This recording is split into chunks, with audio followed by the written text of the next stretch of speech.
From St. Cloud, Florida, this is the Phoenix Rising Radio Network. I like shady things. Welcome to my latest experiment. This is a big one, the one I've been waiting for all my life. Welcome to the Doc Show, coast to coast. I mean, I think, because we're St. Cloud's first radio station, that we should be out there for the opening of St. Cloud's first booby bar. We are on double secret probation, whatever that is. Get him in there, give him a couple of big beers. Anything goes wrong, I call abort. Everybody walk away immediately. Weeknights, 7 to 9 p.m. Eastern. What's the problem between these two gentlemen? What we've got here is... Maybe we should have them duel at 20 feet. failure to communicate. Give Doc a call, 407-498-3193. I want to get online. I need a computer. The Florida Gators suck, and so do their fans. You would need 3 promotions to get to be an asshole. Now, why do we have to talk about Obama screwing something up? Because that's all he does. Ask him to go in there with all they've got. Win just one for the Kipper. Often imitated, never quite duplicated. I can see I'm outnumbered in this room. This is the Doc Show, coast to coast, with Doc Holliday.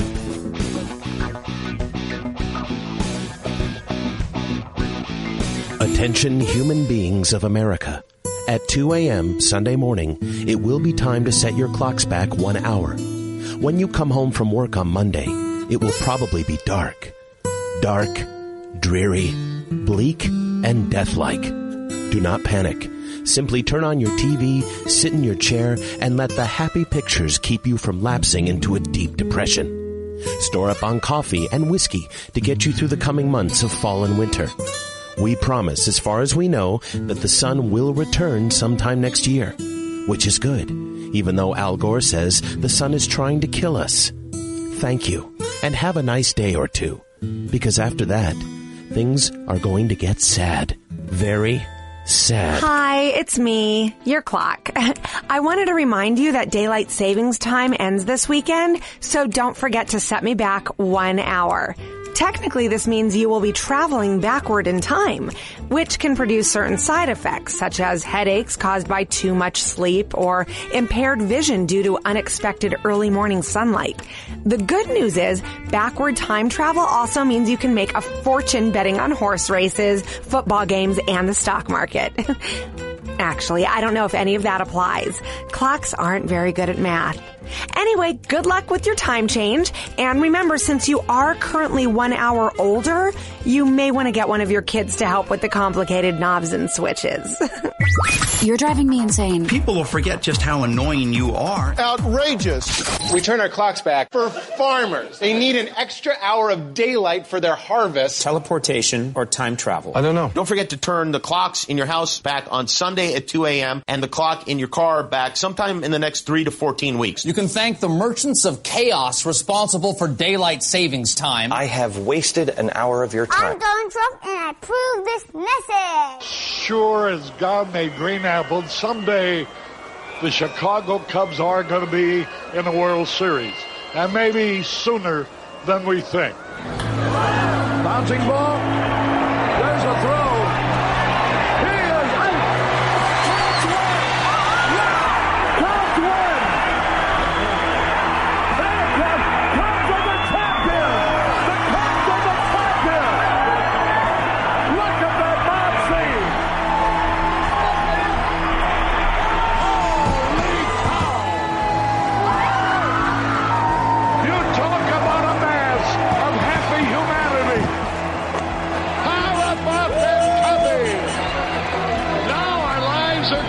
The Cubs are number one.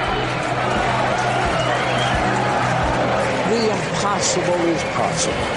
The unbelievable is believable. This is Harry Carey. So long, everybody. This has been one of the ugliest campaigns in the history of this great nation. You want Donald Trump to win. You want to make America great again. Enough with all the negative ads and mudslinging. Let's let bygones be bygones. Here's a message for everyone rooting for Hillary Clinton. Good luck to you. And don't forget to vote on Wednesday, November 9th. That's it, baby. All right. Oh, man, gonna have some fun today. Right right in here. Instead of me jumping up and down and yelling about this and that and the other thing. Well, I know you like that. I understand. I like it myself. And the continuing series, which really ends this week because, you know, Tuesday's Election Day. Unless you're a Hillary Clinton fan, then don't forget to vote Wednesday, November 9th. And there's probably a lot of them out there that will probably take me up on that. You're rough. What? You're just a rough guy. Rough? She's having a hard enough time as it is I'm this not past even, couple of come weeks. on, please. You know who got me? Don't you guys don't have to say anything. You know who really got on my nerves? Obama gets on my nerves just when somebody says his name. And, you know, we've got a terror alert now in the country for Virginia, Texas, and New York. And Monday is the day. They're already here in the country because Obama let them in. They just come in. The UN just brings them in. Well, here you go. You only have 76 days, 5 hours, and 44 minutes, and 6 seconds. That's what you think. But all this crazy stuff that's going on and the breakdown of what's a normal campaign? I mean, I've seen, like, I guess the first one I paid attention to was Ronald Reagan and Jimmy Carter. And, you know, things were thrown around them, and not like it is now. There was only one news channel then that went national over cable. It was CNN. And they were actually unbiased. They just gave it to you right down the middle. Things have changed since they hired my gray-haired little friend. They're very, very, very liberal now. Then you got Fox. That really actually has come toward the center. After they got rid of Roger Ailes, and you got MSNBC. And if you can watch MSNBC without biting off your left arm, I congratulate you, because I can't watch them. They're just absolutely insane. All they do is talk about Donald Trump and women and Donald Trump disrespect. Give me some issues. Give me some freaking issues, because the Republicans have enough to say. Hillary's going to face 22 felonies when everything is all said and done. And you're still voting for her, and I just don't understand any of it. But I'm taking that out of the conversation that we're about to have. I got two young gentlemen in here, and I'm curious. Since the first time I voted, I was 18. It was Reagan, and it was Jimmy Carter. And my first vote ever went to Ronald Reagan. And that was because I thought Jimmy Carter was a great man, still is. He beat cancer at an older age. He's built homes for human beings. I really do. I just don't think he's presidential material. And he proved that when the Muslims took our hostages over in Iran, and he tried to send a rescue team, and they hit each other in the day. It was just a mess. He talked about that later. He said, Mr. Carter, if there was one thing you could have changed about your presidency, what would it have been? I would have sent extra helicopters into Iran, because they only sent 3 and they all hit each other. Don't ask me how they pulled that one off. Huh. And until the day Reagan came into office, they held the hostages and then let the hostages go one at a time as Reagan was swearing in, because he said his first act was to turn Iran into the desert. And, you know, and they talk about Trump now says, nuke this, and they don't trust him with a complicated system that requires more than one person, this, that, and the other thing. And to be totally honest with you, Reagan came flat out and said, God bless our hostages, but I'm not going to be held captive by anybody in the Middle East. And so as he was coming in, they let the hostages go because he was serious. He was going to nuke them. And either that, or it was one of the greatest plots ever against a president that was never unearthed. But I have two gentlemen in here, and I say, okay, you know how I feel about stuff, but how do people 20 years, 25 years, 30 years younger than me, how do they feel about politics? You can listen to me rant and rave. You know what I am and where, what I got going on and who I like and who I don't like. But the first thing, I had my son. He's a liberal. And he first I wouldn't let him say a word until he apologized to me about Obamacare. Because when he got Obamacare, he was paying $90 a month. And I said, in a year or maybe possible a year and a half, that's going to go up. It's set to go up. That's the whole system. It's not what you think it is. And, he called me, full of crap, this, that, and the other thing. And then he got his, as everybody did, the rate, and it was $540 a month. So he pulled out of that and went into something else. He told me, I'm not sure what it was, so he had to apologize. And then I thought, well, how do people younger than me feel about what's going on? And I said, I'm going to have trouble probably finding a Republican who's, 22, 23, 24, because everybody likes to be a Democrat because it's cool. And I didn't have a problem. First one came up, representing the Republican Party, Jonathan Whiting. Whiteacre. Whiteacre, okay. Just like the two words that spell it out. What? You've only been saying his name for 2 weeks. Yeah. What do you think? I say it in my sleep? No. Oh, Jonathan Whiteacre, make America great again. Wouldn't go that far, but yes, hello. My name is Jonathan Whiteacre. I am Vice President of the Young Republicans here in Osceola County and Vice President of the Spirit of 76 Gun Club. I have, very strong political views, and while I don't have aspirations to be a politician, I have zero trouble and actually look forward to doing things like being on the radio and discussing my views and expressing my, freedom of speech right. Now, how old are you? I am not 22, 23, or 24. I'm actually 21, so you skirted 21, by me just a actually. little bit. Well, that was even better. I just didn't think. I was like, I didn't think. I said, well, 20, that age, that's kind of what I'm looking for. And even a little further up the ladder, now we have somebody representing the Democrats. Gentlemen, what's your name? Matthew Boggs. You got to turn his microphone on there. Hang on one second. Matthew Boggs. No, that's not his microphone either. But I think his name is Matthew Boggs. Sounds like it to me. Hello. Anybody? Uh-oh. The Democratic mic didn't work. That's not fun. That means either they didn't turn it on, or it's rigged. All right. Well, I'll go ahead and just while you guys work on that, I was here last week and hadn't found someone to debate issues. And the real problem I've had, and I think other people have had, is this election's been enough of a mudslinging fest, and nobody in the high levels of campaign, in the televised debates, actually talks about the issues. And so that's something I really wanted to do. I wanted to see the opposing issues and go ahead and have that discussion. So I talked to a friend of mine, Mark Oxner, who knew Matthew Boggs, and went ahead and shot him an invite to come here and have a discussion, a civil discussion about the issues. I reached out to him. He agreed. We've gone over the issues we'd like to talk about. I don't really know where he stands on a lot of things, but we're pretty sure that, our viewpoints are opposing in most areas. We'll try it again. Hello? Yeah, there's definitely sabotage going on. Sabotage. Oh, for sure. You guys did not want him to be able to speak. No question. Our engineer works. Oh, there we go. Now I can hear myself. All right, so Matthew Boggs, welcome. Hey, Matthew, how you doing, buddy?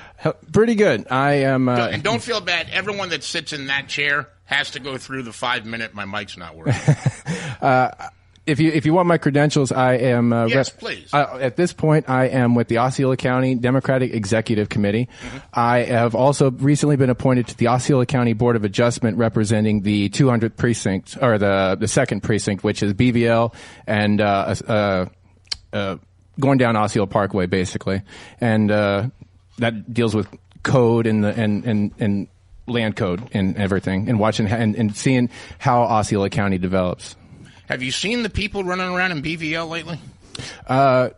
No, to be quite frank, I've ridden by Robert Guevara Center, which is our early voting location, but that's about it. Is that what you're talking about? No, I'm just talking That's across about the street from the baseball field, right? Like down that road? Yeah, it's right at the corner of Florida Parkway and Buenaventura Lakes. I lived over there many moons ago. You ever watch reruns? There's a big 80s show called Miami Vice. You ever heard of it? Oh, absolutely. Yeah, BVL is who Crockett and Tubbs were chasing. See, everybody talks down about BVL, and I live there. I know. I'll just tell you, the one thing I love about St. Cloud more than BVL is the food is better in St. Cloud. It's just the restaurant is better. That might be because I'm from Ohio and I like whole meats and certain other things, but I can't find much food that I like in BVL. Other than that, I love living there. It's a more democratic community, and it really is. And as I was unopposed in running as the precinct man, which means I will be continuing to serve on the Osceola Democratic Executive Committee for the next 4 years. You find there's a lot of people interested in politics in BVL? Because I joke BVL all the time. Because normally when I drive through it, I made a mistake and moved in there. When I first got to town, but this was probably before you were born. I got here 26 years ago. Mm-hmm. And not before I was born, before I moved here. Okay. And it was much like it is today. In other words, I was the only white guy on Rio Grande Street, and I couldn't understand. Why are all the names in Spanish? I don't understand. And so eventually I moved out and moved up to Seminole County. And that was simply to be closer to work. I didn't know. You don't really know. People send you the paper, and you look and you say, that's a great rent. How far of the drive it can be. Mm-hmm. But even in 1990, through the 90s, I moved up to Seminole County in 93. I-4 was a mess then. Were you here or there for Andrew? Andrew was in 92. My mistake. Well, no, I was here for Andrew, but Andrew was in Miami. And Andrew was a tiny diameter hurricane. Compared to what we're getting these days. Yeah. I mean, it hit really hard in Homestead, but didn't even reach down. Were you here you were here in 98, though, for the tornadoes that... Oh, yeah, all four, the tornadoes that went through Longwood, Sanford... But you were up in Seminole County. BVL. Yeah. BVL got hit. A few people actually died at the Ponderosa, not the steakhouse, but the trailer park. Well, it's not a trailer park. My apologies. Mobile home park. It's more of when people drive those big campers. RVs. It's an RV park. Let's call it that, yeah. Yeah, don't tell anybody there it's a trailer park. Here's the thing, though. I live less than a mile from there, and they get to vote in Kissimmee elections. I do not. Well, the funny thing is that is Kissimmee. It is. Because the ballpark's there, and, I'm a big baseball fan, so I started going – I got here in 90, and I started going to the games, the Astros games in 91. And then in 98, actually the storm that came through, it was a Sunday night, Monday morning, rolled right over the ballpark. Wow. And then hit Boggy Creek, picked up a Publix. Yeah. Everyone wants to argue. It was a Winn-Dixie. Who cares? But it picked up a Publix right off. All there was left was the cement. There wasn't any good snacks or anything left. It was all gone. That whole area. Where that McDonald's was, right, where it is now at Buenaventura and Simpson. Remember that shopping complex that was behind there? I had videos out of the rental place there, and it got demolished, just destroyed. Kept those movies for a long time. Yeah, I when I first moved to Osceola County, I actually lived in the condos, townhomes behind there, Silver Park. And Silver Park Villas, I think it's called. And it's right behind that McDonald's when Dixie was. I lived there for about 3 years and then moved out this way. Yeah, it was something to come back because I didn't live far from where, at the time, I had moved by then, but when I came back, I saw, I used to go to that Publix and we used to go to that McDonald's. We used to do this. It was small. Now it's very, very populated. And Kissimmee is one of the largest growing cities in America. It also has a terrible reputation nationally because it's been called the fourth worst city in America, and that's including Camden, New Jersey, to live in. And I just don't think it's that bad. I would agree with you. I don't think. I mean, you got this crazy Arturo guy whose wife jumps out of cars, and he wants to be the freaking mayor, and he's just out of his mind. He's nuts. He wanted everybody to be, what was it, a Puerto Rican or a Cuban? That was his. No, he wanted the whole city council to be. He had a dream team, if you will. Yeah. And his slogan was "Votas Boricuas, votas both us. Which is a real very shame. racist platform, in my opinion. I called it racist, and then he wouldn't come on the show.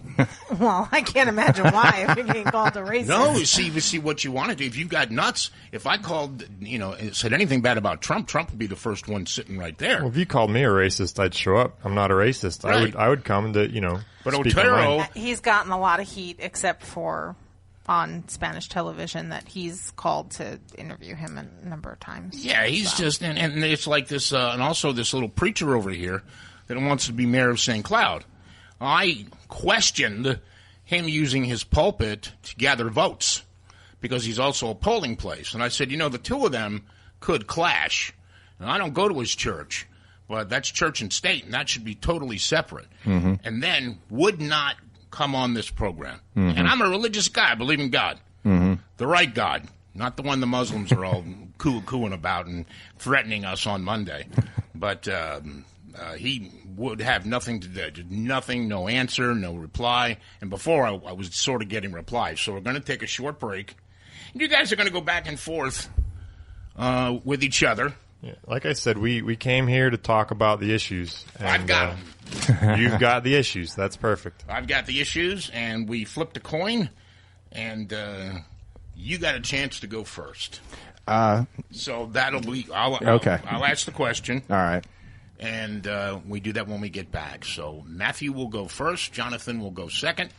And just like they do, this is like a real debate. And I'll be the guy from Fox. Mike Wallace wasn't my father. But then again, I don't sound like this when I ask you guys, okay, now you, Mrs. Clinton, because his voice drives me insane. Yeah. We'll be back. They're under 30 years old. They're under 25 for the most part. And they're going to talk politics. And you got to hear this because we, who have crossed over the age of 40 some time ago, we think we know it all. But maybe we'll learn something here. So come back right here to the Doc Show, coast to coast worldwide.